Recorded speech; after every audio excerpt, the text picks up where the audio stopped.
येणाऱ्यांचे स्वागत करतात ती घराची दारे।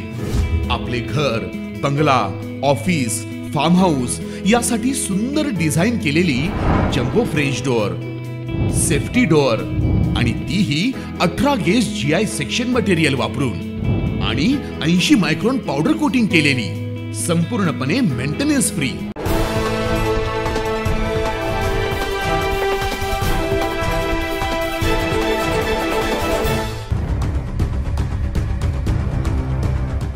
जिल्हा रुग्णालयाचे कंत्राटी कर्मचारी वेतनापासून वंचित। जिल्हा रुग्णालयाच्या कंत्राटी कर्मचाऱ्यांवर उपासमारीची वेळ।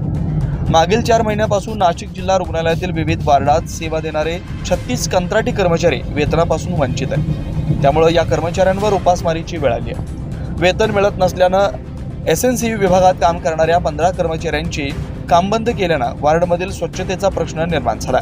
निधी उपलब्ध नसल्याचं सांगत कर्मचाऱ्यांची पिळवणूक केली जात असल्याचा आरोप देखील यावेळी कर्मचाऱ्यांनी केला।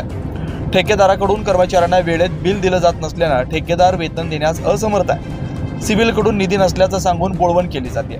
सोमवारी SNCU वार्डमधील कर्मचाऱ्यांनी अचानक काम बंद केल्यानं प्रशासनाची धावपळ झाली। सायंकाळपर्यंत पगार दिला जाईल असं आश्वासन दिलं, मात्र उशिरापर्यंत पगार न झाल्यानं कर्मचाऱ्यांनी आंदोलनाचा पवित्रा घेतला। कर्मचाऱ्यांना वेतन नसल्यानं घरखर्च, भाडे, हप्ते भरता येत नाहीत। 2 ठेकेदारांच्या वादात कर्मचाऱ्यांची पिळवणूक होत असल्याची चर्चा जिल्हा रुग्णालयात आहे। 9 न्यूज महाराष्ट्र ब्युरो, नाशिक।